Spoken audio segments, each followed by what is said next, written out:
আমি মুরব্বী মানুষ, যখনই ওযু ছুটে যায় তখনই আমি ওযু করে নেই। সুবহানাল্লাহ। আর এই পশু পাখি সবাই ঘুমায়, আর আমি কনকনা ঠান্ডা পানি দিয়ে ওযু বানায়া জায়নামাজ বিছায়া আমি নামাজ পড়তেছি। আল্লাহ যদি আমাকে কবুল না করতেন তাহলে কশিন কালেও সম্ভব হতো না। অতএব এজন্য আমি বলছি আল্লাহ আমাকে কবুল করেছেন। সুবহানাল্লাহ। আর আমি শেষ রাত্রিতে কোরআন পড়তেছি, এজন্য আমি বললাম যে কোরআন পড়ে সে আল্লাহর সাথে কথা বলে। সুবহানাল্লাহ। তো প্রত্যেকটা বিষয় কবুলিয়ত হওয়া লাগে। আজকে এই ওয়াজ মাহফিলে আমরা যতক্ষণ সময় এখানে থাকব, আল্লাহ না করুন কোন আলেমের কথাটা আমার কবুলিয়াত হয়ে যায়, সেটা আল্লাহ ভালো জানেন। এজন্য আর বিলম্ব না করে জালিসুর রহমান বেহেশতের বাগানের দিকে আমরা এসে পড়ি। এখানে আসলে আল্লাহ পাক তাআলা রব্বুল আলামিন কদমে কদমে সগীরা গুনাহগুলি মোচন করে দিবেন। জোরে বলি সুবহানাল্লাহ। এই জালিসুর রহমান বেহেশতের বাগানটা কি উদ্দেশ্যে দেওয়া হয়েছে? মাদ্রাসার উদ্দেশ্যে, ঠিক কিনা বলেন? এই মাদ্রাসায় যে সমস্ত সন্তানেরা পড়ে, এরা যে কি পরিমাণ কষ্ট করে সেটা আল্লাহ আর ওই ছাত্রই জানে। এরা কত সুন্দর করে কোরআন শোনাইতেছে, কত সুন্দর করে আরবি লেখা আপনাকে দেখাইতেছে। এই সাধনা এক দুই দিনও হয় নাই, লং টাইম উস্তাদদের মেহনত হয়েছে, ঠিক কিনা বলেন?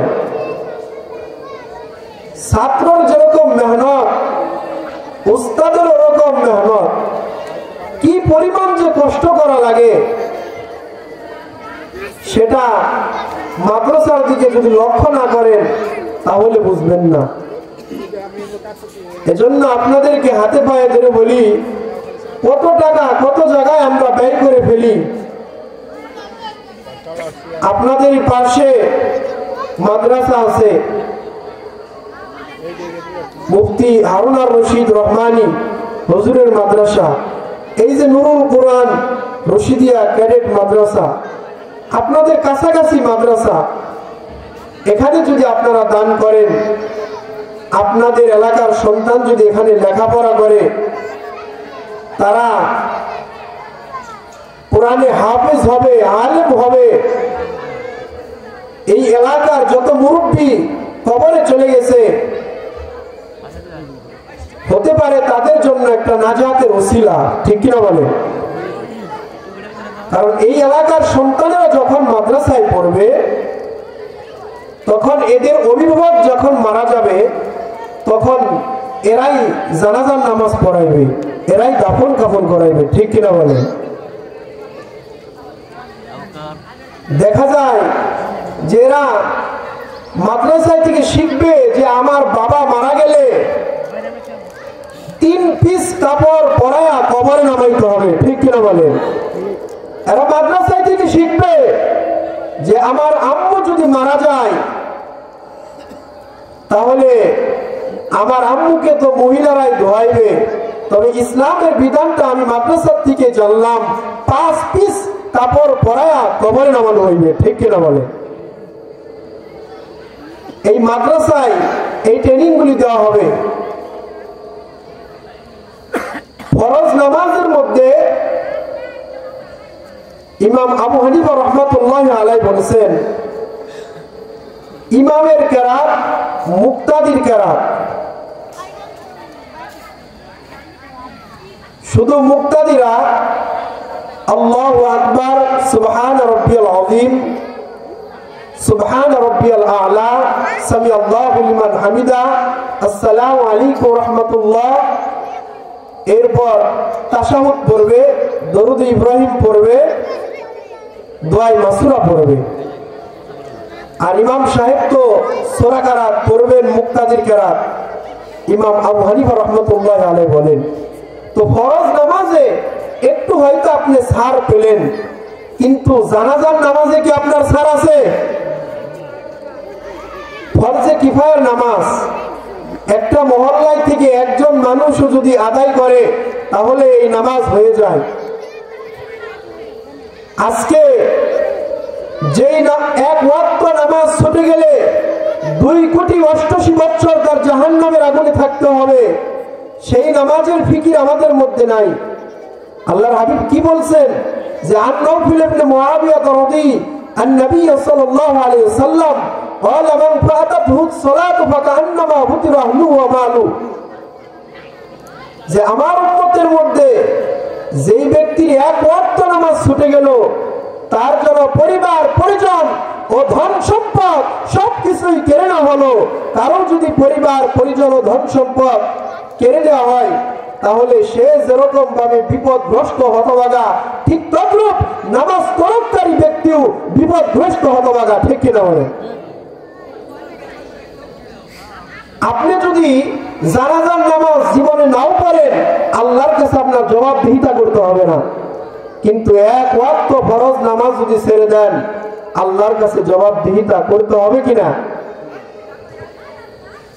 আপনি খুব নামাজি কিন্তু বিনা কারণে শীতের মৌসুমে হঠাৎ হয়তো আপনার গোসল করা লাগবে, এজন্য আপনি নামাজ ছেড়ে দিলেন বিনা কারণে, কোনো কারণ নাই।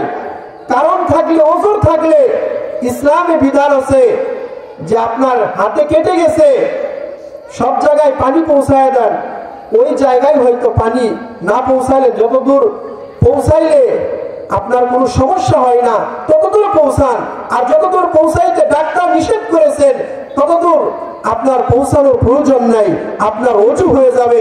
কিন্তু দিল ভালো রাখা লাগবে, যখন আমি সুস্থ হব তখন মালিক আমি পুনরায় ভালোভাবে ওযু করে নামাজ পড়ব, এরকম মন মানসিকতা নিয়ে যখন আমি ওযু করব তখন রব্বে কারীম পূর্ণাঙ্গ আমাকে সুস্থ করে দিবেন। সুবহানাল্লাহ। নিয়ত ভালো করতে হবে আর দিল ভালো রাখতে হবে, সর্বসময় দিল আল্লাহওয়ালা দিল রাখতে হবে। এজন্য আপনাদেরকে বলতেছি, এই মাদ্রাসায় আপনাদের সন্তানদেরকে পড়াইতেছেন, এরা আপনার জানাজার নামাজ পড়বে, এরা নামাজে যখন দাঁড়াইবে আনা ইমামুল লিমান হাযরা মুতাওয়াজ্জিহান ইলা জিহাতিল কাবাতি শরীফাতি আল্লাহু আকবার বলে যখন এরা নিয়ত করবে, সানা পড়বে, দরুদ পড়বে, আল্লাহুম্মা গফির লি হাইয়িনা মাইয়িতিনা ওয়া শাহিদিনা ওয়া গায়বিনা ওয়া সাগীরিনা ওয়া কাবীরিনা ওয়া যাকারিনা ওয়া উনসানা, আল্লাহুম্মা মান আহইয়াইতাহু মিন্না ফাআহয়ি আলাল ইসলাম ওয়া মান তাওয়াফাইতাহু মিন্না ফাতাওয়াফাহু আলাল ঈমান বিরহমাতিকা ইয়া আরহামার রাহিমিন। এই যে আপনার সন্তানেরা যখন আপনার জানাজার নামাজ পড়াইলো, তার যে দিলের ভিতর একটা অনুভূতি, যখন তিনি বলে আল্লাহু আকবার, পুরা বডি তার কাঁপতে থাকে, মনে হয় মানুষের প্রেসার যখন লো হয়ে যায় সে বস্তার মতো ঠাস করে জমিনে পড়ে যায়, ওরকম পড়ে যাবে ভাব। ঠিক কিনা বলে? আর আমাকে দূর থেকে নিয়ে আসছেন ইমাম সাহেব, আমি জানাজার নামাজের সামনে যাব, আমার তেমন আপনার অভিভাবকের জন্য তেমন মায়া লাগবে না। আমি যখন আমার বাবার জানাজার সামনে যাব তখন বুঝবো জানাজা কারে কয়। ঠিক কিনা বলে? তো আপনারা কি চান না মায়াবী কণ্ঠে গভীর দিল থেকে জানাজার নামাজের নিয়তগুলি পড়ে আপনার সন্তানেরা আপনার জানাজা পড়াইবে? চান কিনা? যদি চান তাহলে অবশ্যই সন্তানগুলিকে মাদ্রাসায় পড়াইবেন। ঠিক কিনা বলেন? সন্তানগুলিকে মাদ্রাসায় পড়াইবেন আর অবশ্যই দানের হাত বাড়ায় দিবেন। যত বেশি দান করবেন তত আল্লাহ পাক তাআলা রব্বুল আলামিন আপনাকে বরকত দান করবেন। রব্বে কারীম কি বলেন? বিসমিল্লাহির রহমানির রহিম। ওমা আতাইতুম মিন যাকাতিন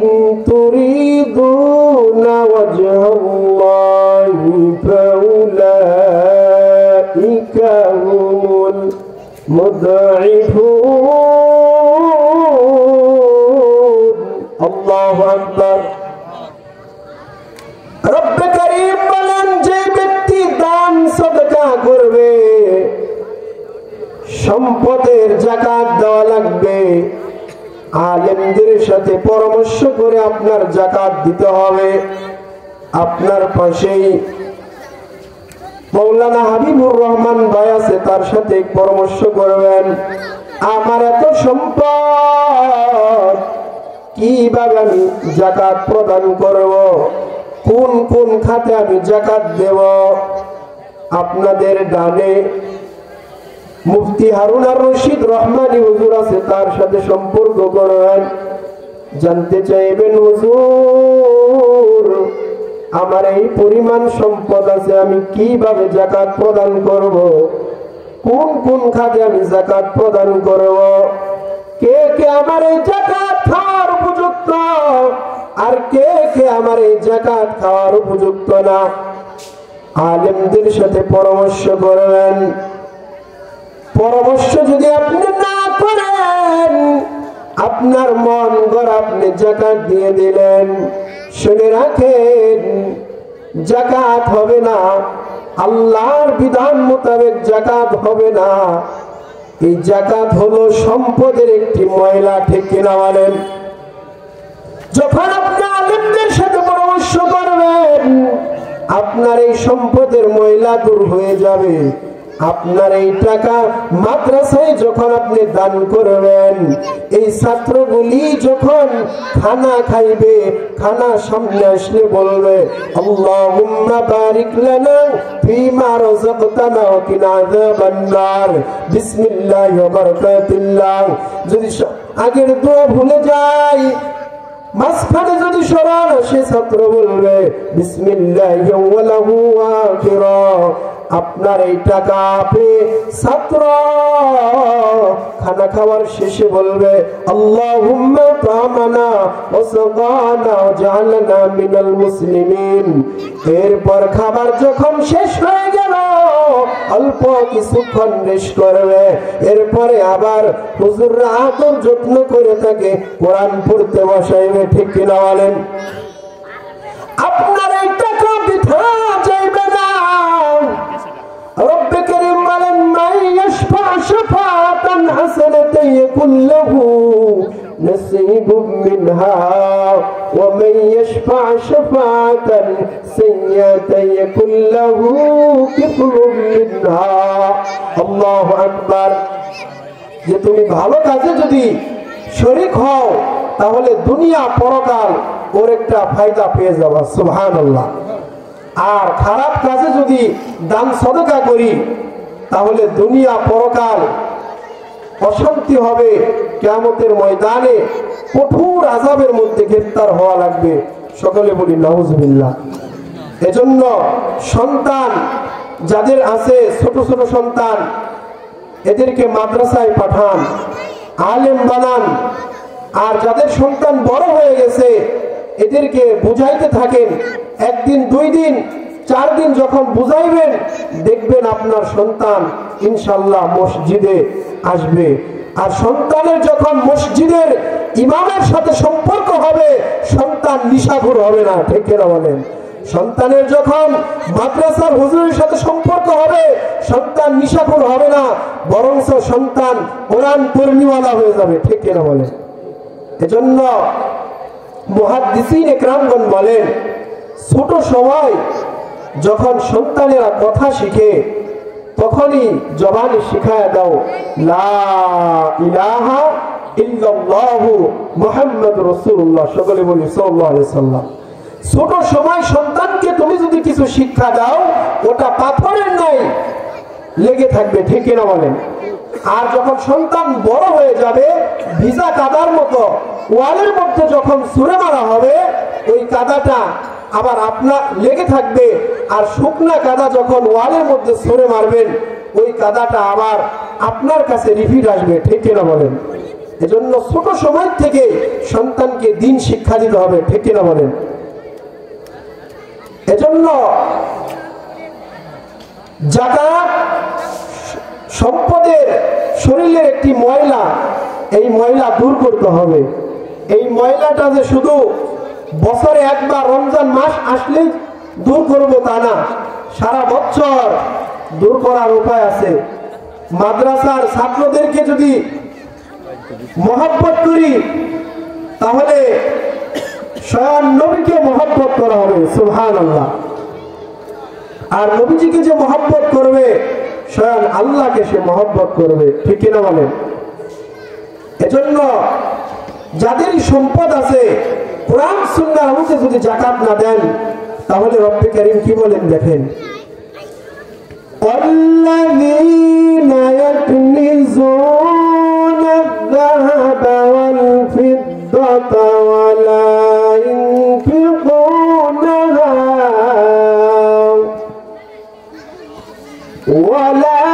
ينفقونها في سبيل الله فبشرهم بعذاب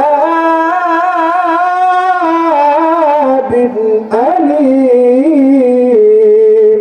الله أكبر। রব্বে কারীম বলেন যে সমস্ত বান্দা বান্দি কোরআন সুন্নাহর আলোকে যাকাত প্রদান করবে না, দান সাদাকার হাত বাড়াইবে না, তাদেরকে কিয়ামতের ময়দানে যন্ত্রদায়ক শাস্তি দেওয়া হবে। লোহা পোড়ায়া তাদের সমস্ত অঙ্গ প্রত্যঙ্গ ছেদ দেওয়া হবে। বান্দা হাউমাউ করে কান্না করবে আর বান্দা বলবে, মালিক একটা সেকেন্ডের জন্য আপনি সময় দেন, দুনিয়াতে যাইয়া যত সম্পদ সন্তানের নামে রেখে এসেছি সমস্ত সম্পদগুলি মসজিদ মাদ্রাসায় অসহায় মানুষদেরকে দান করব, মাদ্রাসার ছাত্রদেরকে জামা বানায় দেব, মাদ্রাসার ছাত্রদেরকে কিতাব কিনে দেব। রব্বে কারীম বলবেন, ও নিমুখারাম, তোকে আলেম রেখে তো বোঝাইলো কিন্তু তুই শয়তানের ধোঁকায় বুঝতেই চাইলি না। যে আলেমরা তোকে বুঝাইলো দান সাদাকা যাকাতের কথা, সেই আলেমদেরকে তুই শত্রু ভাবলি। অনিমুখারাম, দুনিয়াতে যেরকম আলেমদের কথা শুনে কোরআন সুন্নাহর আলোকে হিসাব করে যাকাত প্রদান করো নাই, দান সাদাকা করো নাই, ওরকম ভাবে আমি আল্লাহ আজকে তোমাদেরকে চিনব না। রব্বে কারীম বলেন, ইয়াউমা ইউহমা আলাইহা ফি নারি জাহান্নাম ফাতুকওয়া বিহা ওয়াজুনুবুহুম ওয়াযুহুরুহুম হাযা মা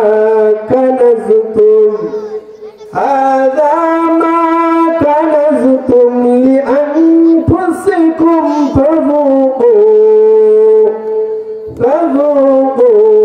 মা কুনতুম তাকনিজুন। আল্লাহু আকবার। রব্বে কারীম বলেন, তোমার জমাকৃত সম্পদ ব্যাংকে রেখে গেছো, জমিন রেখে গেছো, তুমি কোরআন সুন্নাহর আলোকে যাকাত প্রদান করো নাই, মসজিদের ইমামের সাথে সম্পর্ক রেখে হিসাব করে তুমি যাকাত দাও নাই।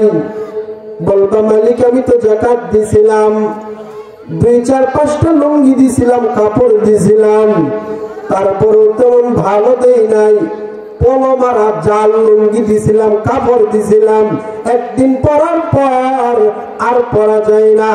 রব্বে কারীম বলবেন, আমাকে ধোঁকা দিয়ে বোকা বানাইতে যাইয়া তুমি যেই বোকা হইয়া জাহান্নামের আসামি হয়ে গেছো, ঠিক কিনা বলেন? এজন্য রব্বে কারীম বলবেন, বিশাল আকৃতির সাপ তার গলার মধ্যে পেঁচায় দেওয়া হবে। এই সাপ যখন তাকে ধ্বংসন করা শুরু করবেন আর বলবেন, তোমরা কারা?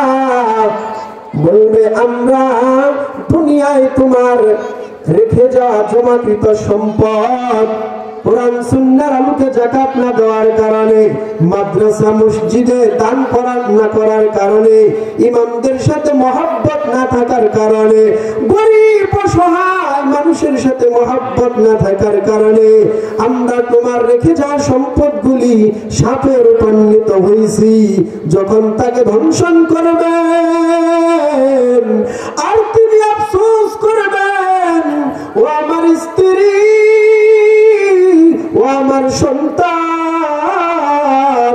তোমাদের জন্য এত জমিন রেখে আসলাম, টাকা পয়সা রেখে আসলাম, তোমরা যদি একটু কোরআন সুন্নাহর আলোকে যাকাত প্রদান করতা, তোমরা যদি একটু নামাজ পড়তা, কোরআন পড়তা, তাই তো আল্লাহ আজকে আমাকে ক্ষমা করে দিত। তখন বান্দা আফসোস করতে করতে 5টা আঙ্গুল বোতা করে ফেলবে, কিন্তু বান্দার আফসোস আর ফিরে আসবে না। বান্দা হাউ মাউ করে কান্না করবে, রব্বে করিম বলবেন, রব্বে করিম বলবেন, ও ফেরেশতা, জাহান্নামকে সামনে নিয়ে আসো, এখন আমি বিচার করব। যখন জাহান্নামকে সামনে আনা হবে, জাহান্নামের জবান খুলে যাবে, জাহান্নাম বলতে থাকবে, ও মালিক, জীবনে বহু ধৈর্য ধারণ করেছি, মসজিদের মাইকে যখন আযান হইতো, আযান শোনার পরও কত মুখরান নামাজে যাইতো না, মাদ্রাসায় দান করার কথা শুনলেও পকেটে টাকা ছিল, এরপরও দান করে নাই। ও মালিক, জমিনে যখন গান বাজনা বাজতো, মাটিগুলি কেঁপে উঠতো, ইচ্ছা করলে মাটি 2 ভাগ হইয়া তাকে এমন জোরে চাপ দিতে পারতাম, তার এক পাঁজরের হাড় আর এক পাঁজরে লেগে যাইত। কিন্তু আপনি বলছেন থামো, দুনিয়া পরীক্ষার হল, আমার বান্দার মাস্তানি বাহাদুরি, বান্দা যত নামি দামি মানুষ থাকুক না কেন, রাত্রিবেলা বান্দা যদি মারা যায়, যেই স্ত্রীর জন্য হারাম হালাল মানল না, বিবেচনা করল না, ওই স্ত্রী তাকে পাহারা দিবে না, বলবে না আমার ভয় লাগে, আমি এর সাথে থাকতে পারবো না। সকাল হওয়ার আগে মসজিদের মাইকে আওয়াজ হইবে, একদল মানুষ বড়ই পাতা নিম পাতা গরম পানি করবে, ঠিক না? একদল মানুষ বাঁশের জার কাটার জন্য বেহুশ হয়ে যায়, একদল মানুষ মসজিদের খাট আনার জন্য পাগল করা হয়ে যায়। আস্তে আস্তে বান্দাটাকে জানাজার মনসলা হইবে, জানাজা পড়ানো যখন শেষ হইবে, এবং দ্রুত গতিতে যেই মানুষগুলি লাশ বহন করতেছে তাদের হাঁটার সাথে কেউ পারে না, ঠিক কিনা বলেন? দ্রুত কবরে লয়ে যায়। বিসমিল্লাহ ওয়ালা মিল্লাতি রাসূলিল্লাহ, আল্লাহ নবীর মিল্লাতে তাকে রেখে দেওয়া হইল। কিন্তু দুনিয়াতে আপনি যদি মসজিদ ভালো না বাসেন, মাদ্রাসাকে ভালো না বাসেন, মাদ্রাসার ছাত্রদেরকে ভালো না বাসেন, ইমামদেরকে যদি ভালো না বাসেন, আপনার বয়স 50-55 হয়ে গেছে, নিজের কত ভুল, এই ভুলের দিকে আপনার লক্ষ্য নাই। মসজিদের ইমাম কিভাবে কেক দিতেছে, হাঁটা গুনতেছেন, এই যে নাফরমানি কাজ আপনি করতেছেন, একটু কি আপনার ভয় লাগে না? নবীর মিল্লাতে রেখে আসলেও দুনিয়াতে আপনার নবীওয়ালা কাজ ছিল না, এজন্য আল্লাহ হয়তো আপনাকে ক্ষমা করবে না। জীবনের শেষ বিদায় আপনাকে রেখে মিনহা খলাকনাকুম ওয়া ফিহা নুঈদুকুম ওয়া মিনহা নুখরিজুকুম তারাতান উখরা, যখন মাটি দিয়ে আমরা হাঁটি হাঁটি পা করে এসে পড়ি, তখন ওই মরা লাশ আত্মীয় স্বজনের হাঁটার সাউন্ড শুনতে পাই। ও বড় ভাই,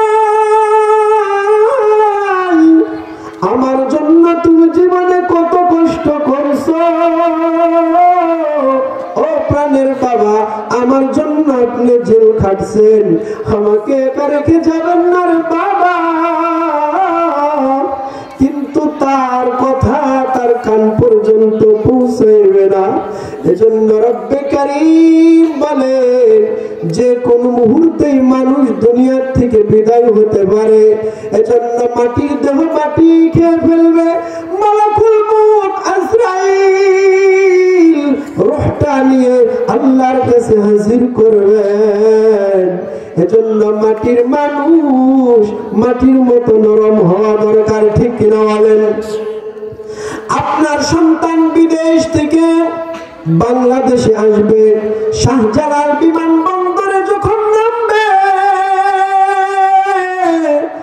একদিন আগে খবর পাওয়ার পর হাইস পাইপিট কাট লইয়া আপনি আত্মীয় স্বজনকে লইয়া অপেক্ষা করবেন, ঠিক কিনা বলেন?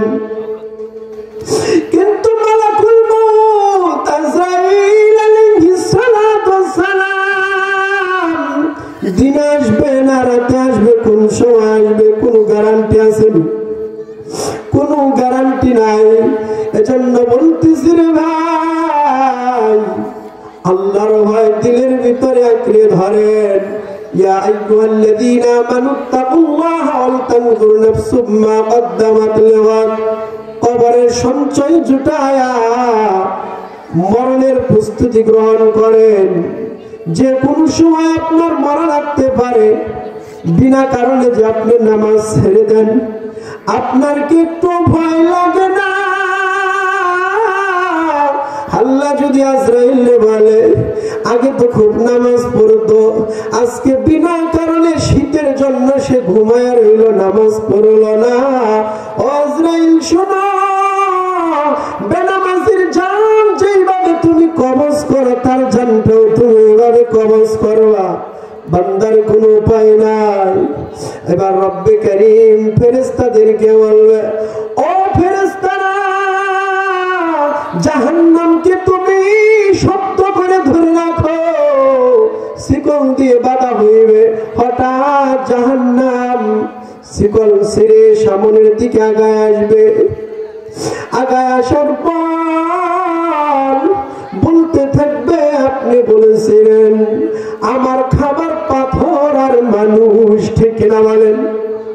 যা বিশ্ব নবীর উম্মতের মধ্যে দল হইবে ৭৩টা, মাত্র এক কাতার যাইবে আল্লাহর জান্নাতে, বাকি ৭২ কাতারে যাইবে জাহান্নামে। হাউমাউ করে যখন জাহান্নাম বলতে থাকবে, রব্বে কারীম কুদরতি পানি দিয়া জাহান্নামের আগুন নিভায়া দিবে। সুবহানাল্লাহ। ফেরেশতারা বলবেন, মালিক এই পানি কিসের পানি? আপনি কিভাবে জাহান্নামের আগুন নিভায়া দিলেন? রব্বে কারীম বলে, ও ফেরেশতারা শুনো, শেষ রাত্রিতে কনকনা শীতের মধ্যে আমার কিছু বান্দা নিজের গুনাহের কথা স্মরণ করিয়া যাই নামাজ বিষয়ে নামাজে দাঁড়ায় গেছে। নামাজে দাঁড়ানোর পর চোখের পানি ছেড়ে নিজের গুনাহের জন্য সিলিন্ডার হয়েছে। ওই চোখের পানি আমি আল্লাহ বৃথা যেতে দেই নাই রে ফেরেশতা। ফরজ নামাজের পরে কান্না করে চোখের পানি ফেলাইছে। আমার কিছু বান্দা কোরআন পড়ছে, কোরআন পড়ার পর মাঝে মাঝে নামাজ পড়ে, নফল নামাজ পড়ে চোখের পানি ফেলছে। ওই চোখের পানি আমি আল্লাহ বৃথা যেতে দেই নাই। ওই চোখের পানি দিয়া আজকে জাহান্নামের আগুন নিভায়া দিলাম। সুবহানাল্লাহ। এজন্য বলতেছিলাম, আপনার সন্তানদেরকে যখন আপনি মাদ্রাসায় দিবেন, তখন আপনার এই সন্তান কোরআন পড়বে, আপনার কবরের পাশে যে সই শুদ্ধ করে 4 কুল পড়বে, সূরা ইয়াসিন পড়বে। কারণ সই শুদ্ধ করে যদি আপনার নামটা ডাকা না হয়, 1 বার 2 বার 3 বার, আপনি বলবেন ফেজলামি শুরু করছো। শুদ্ধ করে নাম ঢাকা, নাহলে ডাকার দরকার নাই, ঠিক কিনা বলেন? ঠিক তেমনি ভাবেই আপনি শিখার প্রতি আগ্রহী হন, ইমাম সাহেবের কাছে আসেন। আপনার মসজিদের ইমাম আপনাকে যে ভালোবাসে, যে মহব্বত করে, অন্য ইমাম, পাশের ইমাম কিন্তু তত মহব্বত আন্তরিকতা আপনার জন্য হবে না। কিন্তু আপনি তো বুঝেন না, নিজের ইমামের সাথে সম্পর্ক কম, অন্য ইমামের সাথে সম্পর্ক খুব বেশি।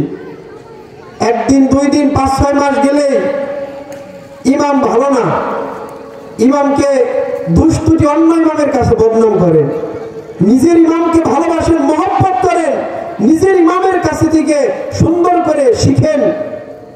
ইমাম সাহেব সুন্দর করে আপনাকে শিখায়া দিবে আন্তরিকতা নিয়ে।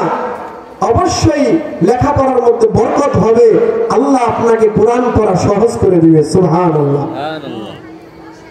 ইমাম সাহেবের কাছে কিছু জানার দরকার হলে সুন্দরভাবে জিজ্ঞেস করেন। আর যদি তাকে ঠেকানোর জন্য জিজ্ঞেস করেন, স্বয়ং রব্বে কারীম আপনার প্রতি নারাজ হয়ে যায়, ইলম অর্জন করতে পারবেন না। যা দরকার সুন্দরভাবে জিজ্ঞেস করবেন, হুজুর নামাজের এই নিয়মটা আমাকে শিখায়া দেন। ইমাম সাহেব আন্তরিকতা নিয়ে যখন আপনাকে শিখাইবে, সই শুদ্ধ হবে, নামাজের দোয়াগুলি সই শুদ্ধ হবে, কোরআন সই শুদ্ধ হবে, স্বয়ং আল্লাহ আপনার প্রতি খুশি হইবেন। সুবহানাল্লাহ। এজন্য বলতেছিলাম, এই মাদ্রাসায় দান সৎকার করবেন। আর রমজানে যখন যাকাত দেন, অবশ্যই ইমামদের সাথে পরামর্শ করে যাকাত প্রদান করবেন। যাকাত দান সৎকার শুধু রমজানেই দিব এরকম না, সারা বছর দেওয়ার আমাদের সুযোগ আছে, কিন্তু আমরা বুঝি না, বিদায় দেই না। আমরা ভুলে গেছি যে আল্লাহর হাবিব কি বলেছেন, রিদার রব্বি রিদাল আলিদি আসাখাতুর রব্বি ফি সাখাতিল আলিদি। সুবহানাল্লাহ। যে পিতার সন্তুষ্টি, সন্তানের পিতার সন্তুষ্টি আল্লাহর সন্তুষ্টি, ঠিক কিনা বলেন? পিতার অসন্তুষ্টি আল্লাহর অসন্তুষ্টি। আজকে আমি আপনি নিমুখ হারাম বুঝি না যে বাবা যে সন্তানের কেমন একটি বট গাছ, যার বাবা নাই সে এটা বুঝবে না, যার বাবা আছে সে বুঝবে না, যার নাই সে বুঝবে, ঠিক কিনা বলেন? এজন্য আজকে অধিকাংশ মানুষই বাবার সম্পত্তি থেকেই ধনী হয়েছে, ঠিক কিনা বলেন? ব্যবসা করে বড় হয়েছি, বিদেশ গিয়েছি, বাপ দাদার সম্পত্তি থেকেই ধনী হয়েছি। আমরা যে অলস, কামাই রুজি করে 10 লক্ষ টাকা একসাথ করবো হালাল ভাবে, বহু কষ্ট, ঠিক কিনা ভাই? বহু কষ্ট। এজন্য আপনাদেরকে দৃষ্টি আকর্ষণ করব, বাপ দাদা রেখে যাওয়া সম্পদ ভোগ করতেছেন, এই সম্পদগুলি অবশ্যই কোরআন সুন্নাহর আলোকে যাকাত প্রদান করবেন, মাদ্রাসায় দান করবেন, মসজিদে দান করবেন। মাদ্রাসার ছাত্রদেরকে যদি কিতাব কিনে দেন, তারা পড়বে। লাকড়ি, গ্যাসের চুলা, গ্যাস এগুলো যদি দেন, এগুলো ব্যবহার করে তারা আলেম হবে, তারা কোরআন তেলাওয়াত করবে, কোরআন খতম করবে। এর নেকিগুলি, সওয়াবগুলি আল্লাহ পাক আপনার বাবা দাদা আত্মীয় স্বজনের কবরে পৌঁছায় দিবে। সকলে বলি আমিন। এগুলো করতে হবে, কারণ আপনার বাবার জন্য যদি আপনি দান না করেন, তাহলে আপনি যখন মারা যাবেন, আপনার সন্তানেরাও আপনার জন্য দান করবে না। মাদ্রাসা দেখে পড়ায়া যাইবে, মসজিদ দেখে পালায়ন করবে। ইনসাফ সমান সমান, ইহসান দয়া। আপনি যদি বাবার প্রতি দয়াবান হন, হৃদয়বান হন, আপনার সন্তানেরাও আপনার প্রতি হবে। সুবহানাল্লাহ। আল্লাহর হাবিব কি বলেন? মুসলিম শরীফের হাদিস, আল জান্নাতু তাহতা আকদামিল উম্মাহাত। প্রত্যেকটা সন্তানের মায়ের পায়ের নিচে বেহেশতখানা। সুবহানাল্লাহ। কিন্তু বুঝি না, সেই মাকে আজকে আমরা দাম দিতে শিখি নাই। মা বাবা সন্তানকে ভালোর জন্য বলে, বাবা ওর সাথে চলো না, এইভাবে তুমি চলো, কিন্তু সন্তান কথা শুনে না। আজকে আমরা সব জায়গায় হুজুরদেরকে বলি, সন্তান কথা শুনে না, হুজুর একটু বয়ান কইরেন। কিন্তু হযরত ওমর রাদিয়াল্লাহু তাআলা আনহুর কাছে এক আল্লাহর বান্দা বিচার দায়ের করলেন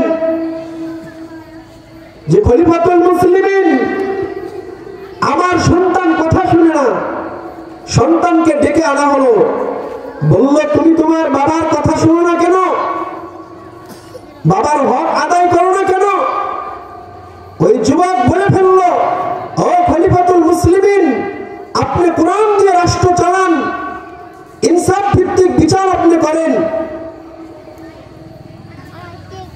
আমার বাবাকে আমার হকটা আদায় করেছে, আপনার মুখেই তো শুনছি। সর্বপ্রথম কি হক? সন্তান দুনিয়াতে আসলে ভালো একটা নাম রাখা। তার আগেও কাজ আছে, সেটি হলো সন্তানের জন্য ভালো মায়ের ব্যবস্থা করা। ঠিক কিনা বলেন? সন্তান যখন বিয়ে করার প্রয়োজন, তখন ছেলের বাবা লক্ষ্য করে বাড়িতে বিল্ডিং আছে কিনা, মেয়ের বাবার সন্তান কয়টা। সন্তান যদি 2, 4, 5টা হয় তাহলে আমার ছেলে ঠকা হয়ে যাবে। ঘটক সাহেব দেখো তো একটা কি 2টা নাকি,